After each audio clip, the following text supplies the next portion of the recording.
Bagaimana cara menjalin rumah tangga yang harmonis apabila saya dan suami sama-sama pendiam dan lebih cenderung memendam keluhan dan perasaan? Suami saya orangnya tegas dan bicara sangat to the point dan tidak suka kalau saya menangis atau ngambek karena tidak bisa menenangkan, malah menyalahkan saya ini lemah. Sedangkan saya karakternya melankolis, jadi mudah nangis kalau sudah mulai rumit pembicaraannya. Karena ini kami sering berantem dan komunikasi tidak lancar. Mohon solusinya, Ibu. Kalau bisa jangan nangis depan suami. Nangis aja depan Allah.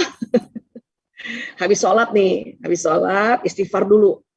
Jadi kalau mau ngomong sama suami, itu memang nggak bisa asal-asalan, nggak bisa ujuk-ujuk. Apalagi suaminya yang wataknya kayak gini nih. Wataknya yang to the point. Ya.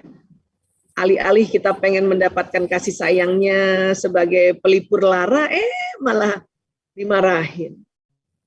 Jadi sebelum kita ngobrol sama suami atau bilang sama suami, ngobrol dulu sama Allah. Habis sholat, ya Allah. Ya, saya kesel banget. Bahkan mungkin keselnya sama suami ya. Saya kesel banget sama suami saya, ya Allah. Ya aku nggak ngerti ya tentang aku, ya Allah. Dia udah jadi ngomong sama Allah aja tadi. Tadi kan kita udah belajar kan, bahwa komunikasi di awal itu harusnya komunikasi dengan Allah dan diri sendiri. Baru berikutnya baru dengan yang lain. Jadi lepasin di situ.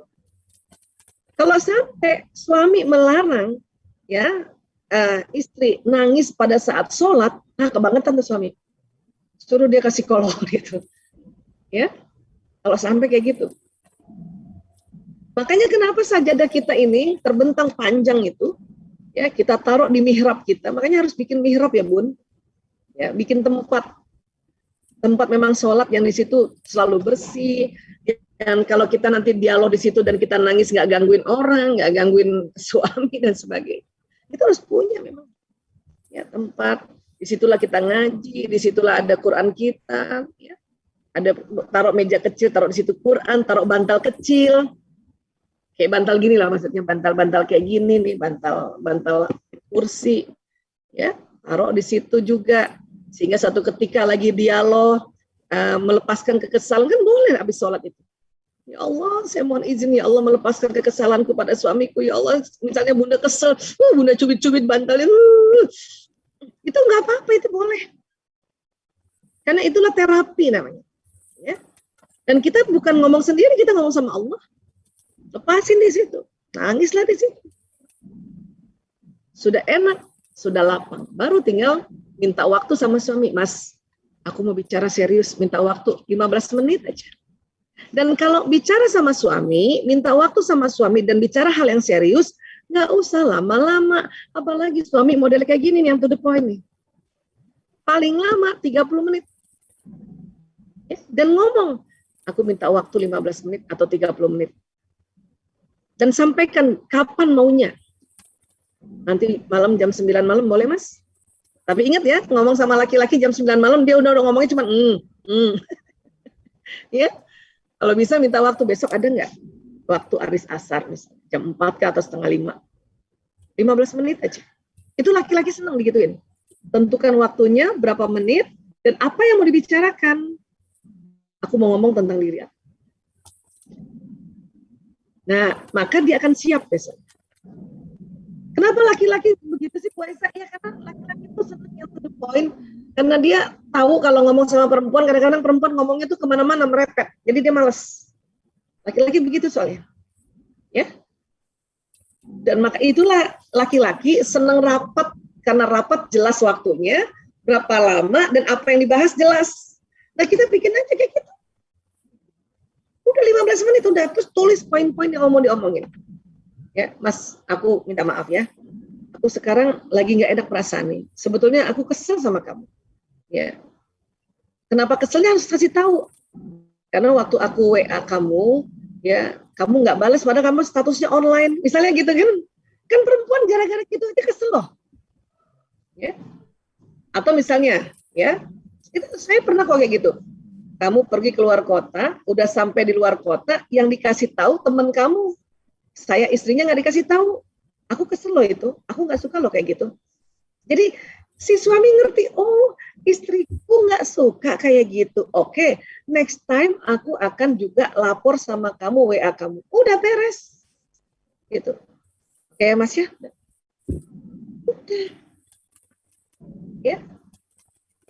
Karena memang beginilah sebetulnya yang diharapkan, komunikasi efektif. Ya, adapun kesel kita mau manja-manja kita, sudah manja-manja sama Allah. Ya kan? Nah, jadi ini yang perlu kita pahami ya. Kapan sih nanti laki-laki mau dengerin kita ngomong panjang lebar? Ya, kalau ngomongin orang lain.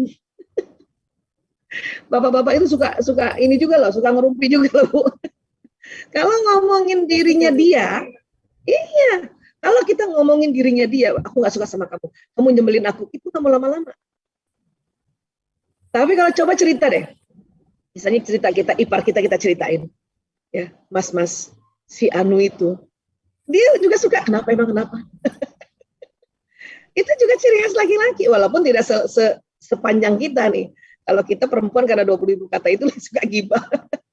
Cuman laki-laki pada saat kita bicara dan menuding dia atau memepetin dia, gitu ya, dia nggak suka lama-lama. Karena laki-laki tetap ingin dilihat sebagai pahlawan, sebagai istrinya. Jadi satu ketika istrinya rasanya kecewa pada dirinya, dia nggak mau dengar lama-lama itu. Itu ada risetnya itu. Saya juga dulu keliru saya, dan saya merubah itu semua. Ya. Jadi kalau cuma mau bilang bahwa saya ada yang saya nggak suka perangai dia, karena ada, itu cuma sebentar aja. Bahkan nggak sampai 15 menit, udah beres. Tapi kalau cuma bercanda, cerita-cerita lucu-lucuan gitu ya, atau cerita ya, tahu nggak? Wow, bapak-bapak juga seneng tuh, apaan.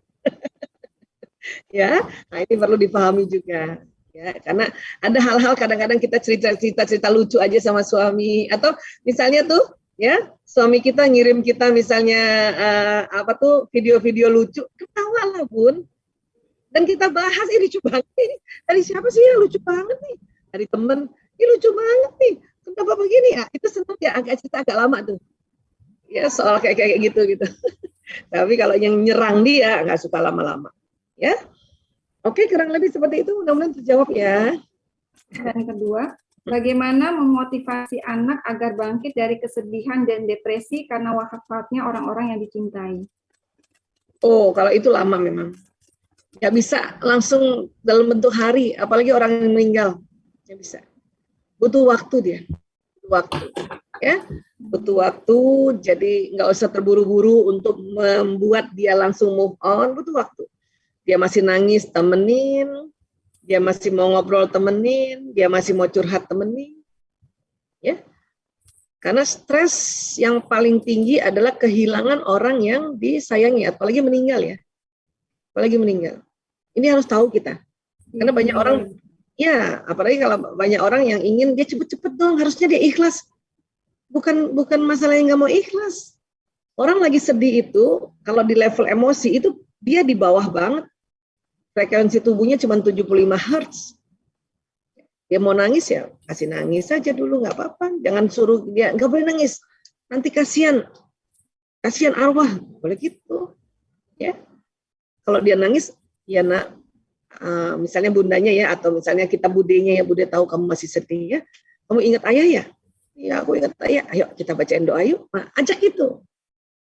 Karena menangis ini adalah cara tubuh alamiah untuk merilis emosi, melepaskan emosi.